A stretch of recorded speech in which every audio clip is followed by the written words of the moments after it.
Hi guys, this is your medical esthetician and psychological first aid provider Len. At noong nakarang video po natin, tinuro ko po sa inyo kung ano yung mga sign and symptoms ng isang estudyante na nabubuli. Again, hindi lang po estudyante ang nabubuli. Meron po tayong context of bullying, which is the family, work, and school.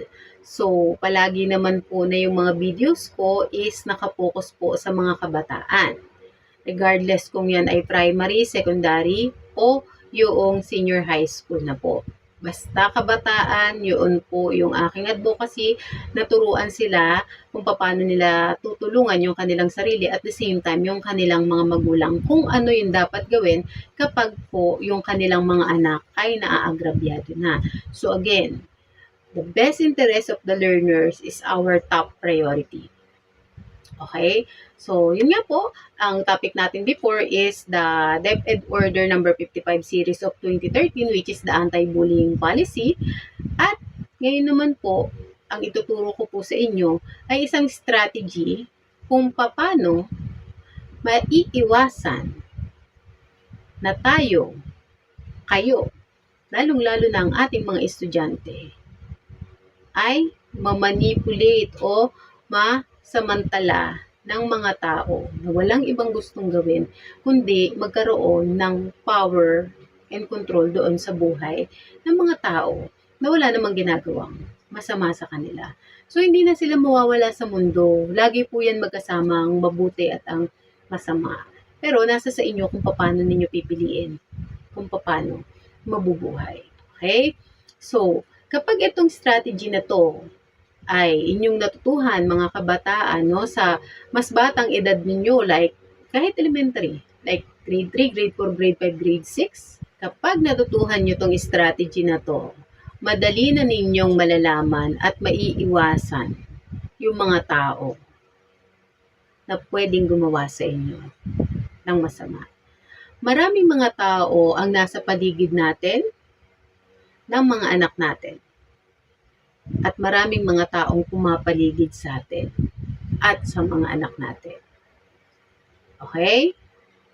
Pero, paano ba natin malalaman at maiiwasan na gawan tayo ng masama ng mga tao na yun? Kasi syempre, hindi naman natin sila kilala. Diba? Pero, kadalasan, kahit kilala mo,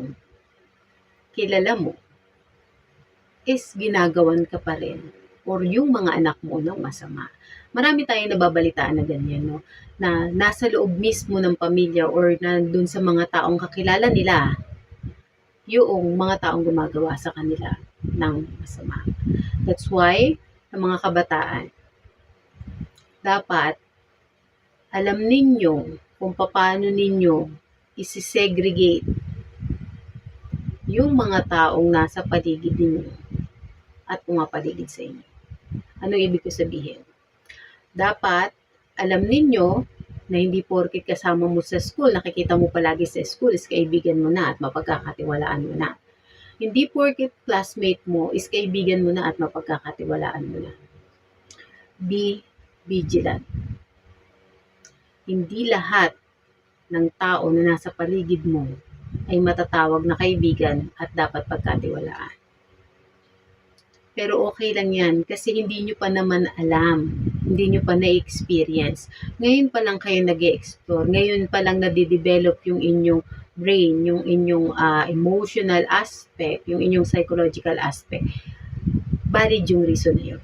Naiintindihan namin kayo.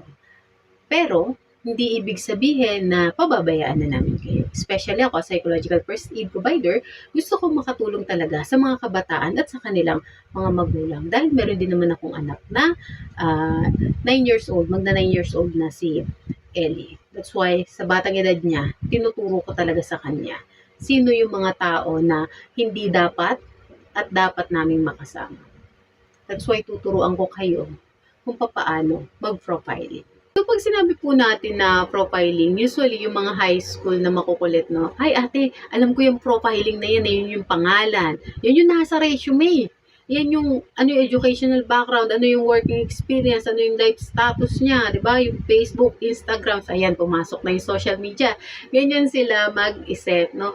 Yes, guys, it's profiling. Yun pa rin naman talaga yung profile nila, pero yun yung pinaka nababaw. Dito sa video na to, ang ituturo ko sa inyo is paano ninyo ipo-profile. Again, yun na yung profile, no? Mababaw na level ng profiling. Pero, ang kailangan ninyo kasing matutuhan is kung paano yung profiling. Kasi nga, isi-segregate nyo po sila. Ibig sabihin, halimbawa, may taong gumawa sa inyo ng masama. Niloko kayo, tinrader kayo. Yung bang tao na yun, ay sahayaan nyo pa na pumasok sa buhay ninyo at makasama ninyo at pagkatiwalaan ninyo? Yung iba, oo, ang sagot, because they are mabait. Pero kagaya ng palagi ko sinasabi at tinuturo sa mga kagaya kong magulang at kahit sa mga bata, iba po ang mabait sa mabuti. Ang mabait, kahit na nakukonsinti na yung masama, mabait pa rin sila. While ang mabuti, ang tama ay tama, ang mali ay mali. As certified mental health psychological first aid provider, talaga pong nagtuturo ako doon sa mga tao na naka-counseling ko kung paano na rin sila makakaiwas doon sa mga tao na nakakagawa sa kanila ng masama at the same time nagkukos sa kanila ng trauma. Psychological profiling or behavioral profiling is a method of gaining deeper understanding of personality, motivation, and emotional state. So, ibig sabihin, hindi lang yung nandun sa nababasa ninyo doon sa kanilang mga resume o kung ano man yung mga basic na alam ninyo tungkol sa isang tao. Again, titignan natin yung kanilang mga personality, ano ba yung motivation nila, ano ba yung emotional state nila, at ano yung mga outlook nila sa buhay. Okay? Ay, yan ba yung tipo ng tao atin na gusto lang laging positive? Hindi naman. Pero, yung sinasabi nyo na laging positive lang ang gusto, ang tawag po doon is toxic positivity. Hindi rin yun healthy para sa mental health ng ibang tao. Sa ibang tao, okay yun, pero meron po kasi tayong pagkakaiba-iba. So, hindi lahat ay applicable yung lahat na lang ng bagay is positive. Kailangan po balance yan. Kasi doon sa mga pagkakamali natin, sa mga pagkakamali ninyo, doon kayo matututo. Kaya hindi kasalanan guys ang pagkakamali. Nagiging kasalanan lang ang pagkakamali pag paulit-ulit na at hindi kayo natututo. Marami akong variety of methods na ginagamit para makagather ng information about people's thoughts, feelings, attitude, and behavior. Pero yung ituturo ko sa inyo, kayang-kaya nyo itong gawin. Sigurado ko, bigyan nyo lang ng panahon, bigyan nyo lang ng time. So, number 1, observe. Okay? Sit back lang muna kayo. Huwag kayong magmadali sa kahit na anong aspeto ng buhay. Kasi, time will come na yung mga gusto ninyo, yung mga desire ninyo, darating at darating yung time. Ibibigay sa inyo ni Lord kapag ready na kayo. So, para makaiwas kayo sa mga taong possible na mag-manipulate sa inyo, at para matuto kayo ng profiling, number 1 natin, mag-observe muna kayo. Tignan ninyo yung kanilang attitude, tignan ninyo yung kanilang behavior, tignan ninyo yung mga non-verbal gesture nila. Kapag ba ang isang tao ay hindi mo napagbigyan, ano ba yung kadalasang ginagawa sa'yo? Pwedeng kang ismiran, pwede kang ibuli, pwede kang i-isolate, hindi ka pansinin kasi hindi nakuha sa'yo yung gusto di ba? Hindi mo pinagbigyan dun sa gusto. Matitignan nyo yun. O kaya naman yung iba, dinadaan sa joke yung insulto. So may mga vlogs ako patungkol doon sa mga ganong klase ng tactics and manipulation ng mga taong gumagawa ng hindi tama sa kanilang kapwa. Kaya palagi ninyong tatandaan, the more na nag-o-observe ka, the more na nakikita mo kung ano yung klase ng mga tao na nasa paligid mo at makikita mo kung paano sila mag-behave doon sa bawat sitwasyon. Napakahalagang bagay talaga na marunong kayong mag-observe, marunong kayong magmasid, hindi lang sa mga material na bagay, kundi pati na din dun sa ugali ng mga tao na nasa paligid ninyo. Tignan ninyo yung kanilang mga facial expression pagkausap nila kayo. Tignan ninyo, pakinggan ninyo kung ano yung mga salitang ginagamit pag kinakausap kayo, at tignan at pakinggan ninyo kung paano sila nagtataas, nagbababa ng kanilang mga boses. Halimbawa, uutusan ka, Jenny, kunin mo na yan. Bagal-bagal mo naman eh. Or, Jenny, pakikuha naman, pakibilisan kasi nagmamadali na tayo, kailangan na ng teacher yan. Tignan ninyo kung paano kayo tinatrato ng mga tao na nasa paligid ninyo. Dahil yan yung isa at una sa pinakamahalaga para matuto kayo kung paano mag-profiling. Number 2, create baseline.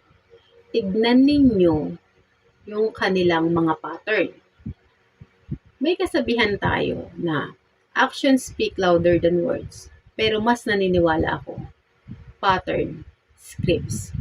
Kapag ang isang tao, ginawa niya na yan sa'yo o sa kapwa mo, pwedeng tumagal ng 1 taon, 2 taon, 5 taon, 10 taon. Pero dahil nature niya yon, dahil pattern niya yon, gagawin at gagawin niya yon. Ibig sabihin, hindi totoo yung karamihan sa ipinapakita sa inyo. Kaya again, kailangan marunong kayo ng profiling, marunong kayo ng background checking. Anong ibig ko sabihin? For example, sa relationship, bakit sila nag-break? Kasi ganito, kasi ganyan. Side of story nung kausap mo. Ano yung side of story nung kabila? I-check mo.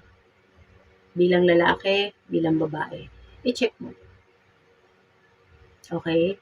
Sabi nga nila, action speak louder than words. Pero para sa akin, personal, pattern scream. Nagsusumigaw yun. Pwedeng hindi niya yung nagawa sa loob ng 1 taon, 2 taon, 10 taon. Pero darating at darating ang oras dahil nature niya yon, dahil pattern niya yon. Pag na-trigger yon, gagawin at gagawin niya yon. Ibig sabihin, yun siya. Kaya, titignan nyo din, kapag nakagawa ng mali sa'yo o sa kapwa mo, paano niya nililihis para hindi siya maging accountable? Isisisi niya ba yun sa'yo? Igagaslight ka ba? Guilt trip ka ba? Ano yung manipulation na ginagawa? Ano yung pattern na ginagawa? Ang tao po ay merong pattern. Okay? Meron tayong kanya-kanya nating pattern. Kasi kinalakihan natin yon. Nasa sa atin na lang kung yung pattern is mabuti o masama. Malas nyo kapag ang pattern nila is masama at sa inyo tumaon. Pero, kaya ko nga kayo tinuturuan ng profiling para i-background check ninyo ano ba yung pattern nitong taong to.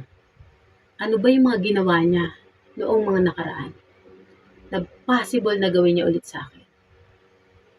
Tignan ninyo, ano ba yung hobby nito? Ano ba yung pinagkakaabalahan nito? Ano ba yung behavior nito sa ganitong sitwasyon? Kapag ba sobrang pressure na siya, ano? At paano nangyayari? Again, background checking. I-check niyo. Kasi, hindi niyo naman kailangan magmadali sa lahat ng bagay. Sa kahit anong aspeto ng buhay. Kasi, darating at darating yung time na the more na nagmamadali kayo, the more na masakit yung kalalabasan ninyo. Mayroong kasabihan na gano'n yung ang naglalakad ng matulin pag natinik ay malalim. Parang gano'n, di ba? So, kailangan mag-create kayo ng baseline. Kapag nalaman na ninyo, ganito pala siya, ito pala yung hobby niya, noon pala nagsusugal siya, may history pala siya ng addiction. Ito pala yung addiction niya before. Again, pwedeng 1 taon, 5 taon, 10 taon, hindi niya yung nagagawa. Pero again, pag na-trigger yun, gagawin at gagawin at gagawin niya yun because pattern niya yun. Number 3, pay attention to cluster. Notice cluster of gesture. Ibig sabihin po nito, yung movement.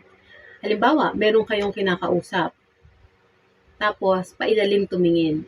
Kapag hindi kayo nakatingin, pailalim tumingin.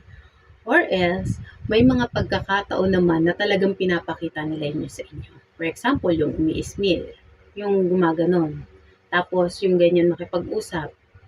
Tapos, o kaya naman yung nagsasalita ka, may sinasabi ka sa harapan ng maraming tao, pero siya is merong ginagawang iba na talagang sinasadya niya na kunin yung attention mo para ma-distract ka doon sa report mo or anything. Kasi mga estudyante kayo, for sure, may reporting pa rin naman yan sa high school. No, sa mga kabataan naman sa elementary, hindi namin yan masyadong problema kasi literal na sumbongero at sumbongera yung mga yan.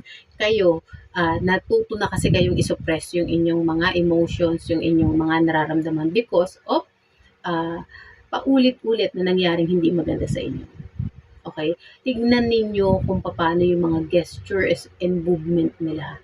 Lalo na dun sa mga babae. Kasi lagi ko sinasabi, mas maraming conflict doon sa mundo nating mga babae kaysa sa mga lalaki. Kasi sa mga lalaki, pag sinabi niyang oo na eh. Pag sinabi niyang blue na. Sa ating mga babae, hindi. Pag sinabi nating oo ngayon, pwedeng mamaya hindi na. Pag sinabi nating blue, meron tayong royal blue, may baby blue, may navy blue, whatever. So, komplikado talaga sa mundo nating mga babae. Kaya lagi niyo titignan lahat ng bagay na ginagawa, kinikilos, sinasabi. Verbal and non-verbal. So, again, notice the cluster of gesture. Number 4, compare and contrast. Tignan ninyo yung lahat ng mga naobserbahan ninyo, nakuha ninyong information tungkol doon sa isang tao o doon sa tao na pumapasok sa buhay ninyo o kaya nakapaligid sa inyo. Kasi may mga tao din naman na ang galing manira ng kapwa nila. Ay sinabi ni ganito, si ganyan, ganito yan, ganyan yan. Okay? Another information yon. Okay? Information nyo. Nakakuha ka na ng data. Ikukumpara mo yon. Yung bang sinabi ni ganito tungkol kay ganito ay totoo? Meron ba itong basihan? O wala naman? Baka naman kaya siya umiyak that time or nagwala that time is because sinaktan siya. O kaya naman binuli siya, lumaban siya. Yung pala, before pa yon, paulit-ulit ng ginagawa. Again, background. Hindi naman yan basta-basta mananakit, hindi naman yan basta-basta iiyak, hindi naman yan basta-basta lalaban. Kung walang nangyari na mga nauna pa. Kasi ang tao, marunong magpasensya. Kahit pikon, marunong magpalagpas yan. Pero kapag napuno yan, lalaban at lalaban yan. Lagi nyo titignan yun. Ikukumpara ninyo yung information doon sa data. Number 5, trust your gut. Honor your gut feelings and intuitive empathy. Ibig sabihin, ang tao, lahat tayo may kutob. Meron tayong nararamdaman na itong taong to, hindi ko talaga siya mapagkakatiwalaan kahit anong bait na pinapakita niya. Kahit ang bait-bait niya sa akin, parang may something nakakaiba. Huwag niyong iwawala yun dahil yun kayo sa loob niyo. Isa yun sa mga binigay ng Panginoon. Sa aming mga Christian, ang tawag namin doon is discernment. Kapag ako nakaramdam ng hindi maganda sa isang tao, hindi ko dinideny sa sarili ko na ay hindi, baka naman ano lang to, baka nag-overthink lang ako. Hindi overthinking yun. Yun yung nararamdaman ng katawan natin, yung energy, na talagang hindi mabuti yung tao na yon. May gagawing hindi mabuti yung tao na yon. So, sa inyong mga kabataan, dahil nga medyo mapupusok pa kayo, curious pa kayo sa lahat ng bagay, kapag meron kayong naramdaman na hindi maganda sa isang tao, regardless kung babae o lalaki yan, bata o matanda yan, magtiwala kayo sa sarili ninyong nararamdaman. Because marami sa paligid natin na meron po talaga silang traits ng NPD, which is Narcissistic Personality Disorder. Again, marami din pong undiagnosed na ganun. Kasi, in denial sila sa sarili nila. Dahil nga, feeling nila, tama lahat sila. Okay? So, hindi tama na i-ignore ninyo yung inyong gut feelings, no? Yung intuition ninyo. Kaya maging maingat kayo sa lahat ng taong nakapaligid sa inyo. So, ayan po yung mga pamamaraan kung paano kayo matututong mag-profile. In the long run, makikita nyo dyan na dadami yung information na alam ninyo, mas matututo kayo, at darating yung oras na isang tingin nyo pa lang sa tao, alam na ninyo kung yung tao na yan ay pang family, yan ay pang acquaintance, yan ay pang true friends. Okay? Hindi naman kasi ni-required na kapag yung tao ay nag-sorry is okay na lahat. And don't forget to forgive. Kasi kapag tayo nagpatawad, pinapalaya natin yung sarili natin doon sa bigat ng damdamin na ginawa noong mga tao sa atin na masama. Hindi rin naman prerequisite na kapag nagpatawad ka, is may access pa rin sila sa buhay mo. Hindi ganun yun. Ang sabi ni Lord, magpatawad tayo. Pero hindi sinabi ni Lord na pag nagpatawad tayo, ay maging kaibigan natin sila or maging parang walang nangyari. Magpapatawad tayo kasi pinatawad tayo ng Panginoon. Ang hihilingin natin, Lord, yung masakit na ginawa niya sa amin, yung pambubuli niya sa amin, o yung pananakit niya sa amin, yung pain nun, every time na mararamdaman namin, Panginoon, pagalingin mo kami. Diba? Ano sabi ni Lord? Be soft like a dove and wise like a serpent. Hindi porket nagpatawad tayo, pwede na natin silang papasukin sa buhay natin. Kailangan nyo maging vigilante, kailangan ninyong maging matalino, lalong-lalo na sa inyong mga kabataan. Sa mga magulang po, ang pinag-uusapan natin ay mga estudyante at mga kabataan. Bago ninyo ipagkatiwala ang inyong anak sa eskwelahan, at least do profiling and background checking. Kasi kung ang inyong mga anak ay talaga naman po na nabully na sa eskwelahan or nagawa na ng hindi maganda, kailangan mas maging vigilante kayo.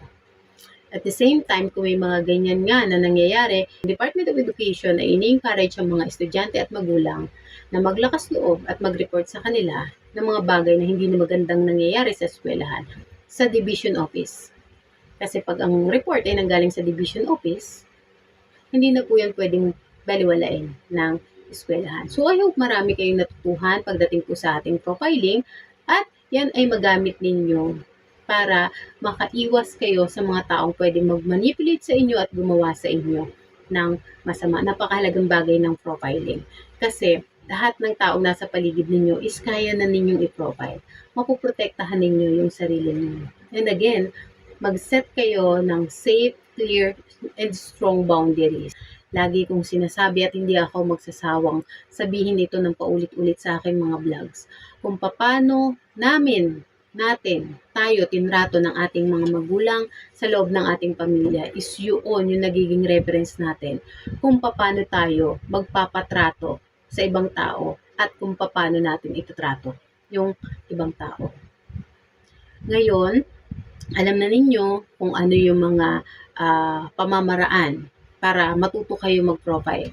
At ayan po ang topic natin about sa profiling. I hope marami po kayong natutuhan. Again, this is your medical esthetician, psychological first aid provider, Len. God bless everyone!